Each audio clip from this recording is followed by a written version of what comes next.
Reddit, let's call him Maximum. Nobody. Voiceover, let's call him Maximum. Subscribe and leave a comment to see your face in the next video. What is unethical as ducks, but is extremely common in the business world? Claiming it's taboo to talk about salaries and pay. This suppresses market knowledge of what someone is really worth. This is actually anti-free market. Once I started openly talking with my colleagues about what we each made, we all ended up much better at negotiating our salaries. Hiring more part-time workers instead of giving hourly workers slightly more hours to avoid giving them benefits. My former boss did that, and we eventually found out her Christmas bonus was based on how much she saved on wages, benefits, etc. This. Ever wonder why a store like Walmart will have 600 workers capped at 31 hours instead of 200 full-timers? Because benefits kick in at 32 hours a week. Edit. Free. I work for Walmart, and its awesome response is in under 5 minutes after a few hours of none. Looks like Walmart PR just found this thread. Careful, deceptive wording. Up to 100 Mbps internet speeds means you get 5, 6 Mbps, and up to 100 for a moment here and there. Made with 100% chicken simply means that real chicken was utilized as an ingredient at some point. It's like saying a bottle of wine is made with 100% organic cork. Sugar free means less sugar per serving than the minimum we have to report. The top rated blank usually followed by the specific study that ranked it best. Did you know you can pay a company to perform a study for you that's guaranteed to determine you're the best? Fake promotions. There's a role you can apply for that doesn't have any extra pay or benefits, in which you do the same work as the role above that, which is higher paid, in the hopes that eventually you'll be the next in line to actually be given that next position. Except you won't. As long as it has a title. I'm jumping on that, updating my resume with the new title, and then applying for companies that have a job on par with the new title. My brother-in-law did this. When he got promoted without being paid extra, he worked for a few months while looking for alternative jobs, and sure enough a company offered him more than what his current company was offering. He told his boss about the offer. The boss told him that he would pay him what that company was offering. He told the company offered even more. So he switched. A company having a business model that relies on charging fees for breaking its own rules without justification for them. Looking at you. Credit 1 has a late payment fee but refuses to add any kind of auto payment. In 2017. Takes 5 days to clear a normal payment. Pay 4 days before your bill is due? That's a late payment fee. Want your payment to clear earlier to avoid that fee? Pay an express payment fee. It's the same fee amount. Lordy, what a coincidence. Hire a batch of temps as temp to hire, with the supposed idea being that you'll be offered a permanent position at the end of the temp period with satisfactory performance. Set performance standards that are borderline physically impossible to meet. After the end of the temp period, be like, sorry guys, can't hire you on because you didn't meet our performance standards. Hire a new batch of temps. A plastics company I temped for did this at their injection molding plant. The whole complex was run with basically a skeleton crew of company workers / admin, with a constantly rotating batch of temps making up the bulk of the workforce. What would be the benefit of this? Wouldn't they just have a bunch of constantly less than competent workers? You hire temps to do low skill repetitive labor work, such as manual packing.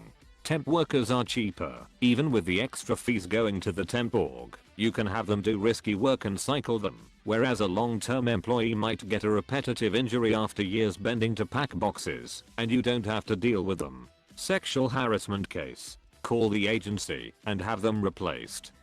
Getting a lot more common in my industry is hiring interns all the time.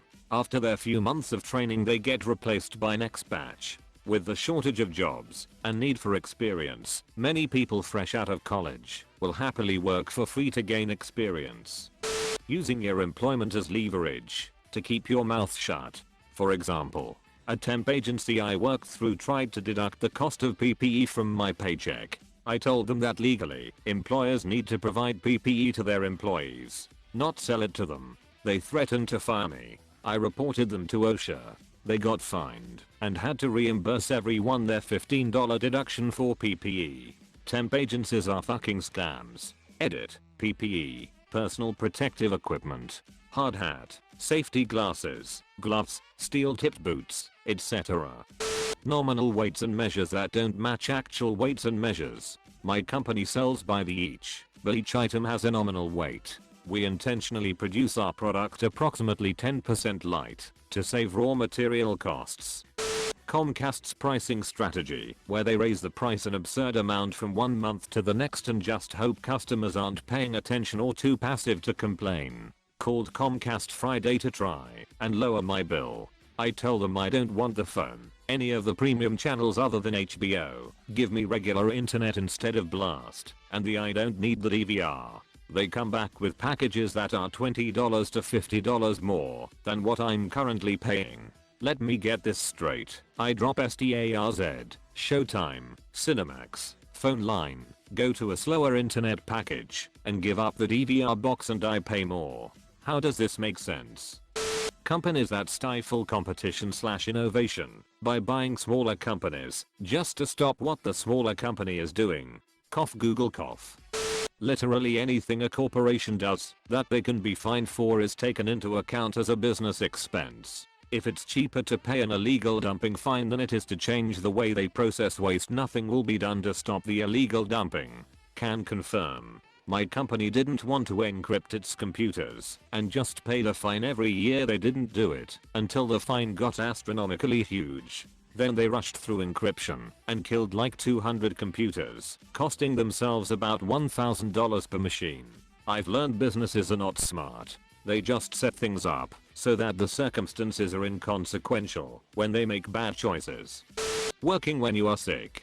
I have heard stories of bosses forcing people to come in despite being extremely ill. Also, I just wish that it would be mandatory schedule length of at least 2 weeks if the hours are not the same every day. Mine changes weekly and it's hard to plan anything.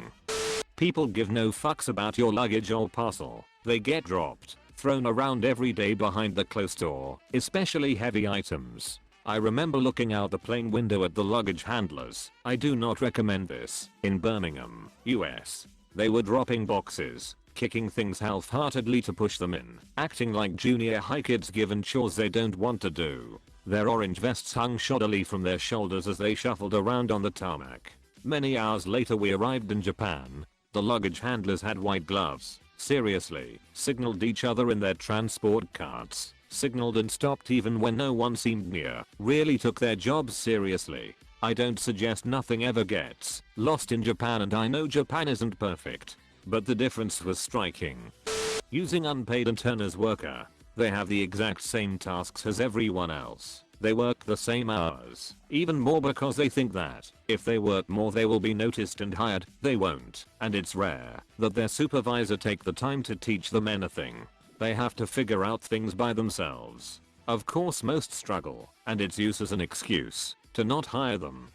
Wage theft trumps all other forms of theft in the USA, yet is hardly ever enforced. It steals $8.8 billion from lower wage workers a year. I would hope it goes without saying theft from your workers is unethical. Many years ago, I worked an hourly job at a not quite fast food restaurant. A few years after I quit, I heard from a former coworker that he had discovered that the manager was not reporting all of our time. He found out because he began to copy his time card and compared it to his actual paycheck. He found that she was not reporting / paying him about 5 hours a week. He sued and found out that he wasn't the only one she was doing this to, of course. I found out after the business went under. I've seen so many to name just one. Here's the worst I've seen. So, PCB are highly toxic, highly carcinogenic stuff used mainly as coolant in power transformers. Heavy industries often have their own transformers, usually on the roof of their building. When these transformers get old, they need to be replaced, and the PCB need to be destroyed properly. However, doing this properly is very costly. So, a solution is to wait for a rainy day, then pour the PCB in the gutters on the roof of the heavy industries building, where the power transformers typically are. This way they disperse on the ground and no one is the wiser. Well, since then, laws were changed to make sure that all power transformers are labeled and tracked by the government to ensure their proper disposal. Still, sometimes a few older units get overlooked. And this is how I learned of this trick. The heavy industries building is in the middle of a large city with kids playing nearby and all. Fuck these fuckers.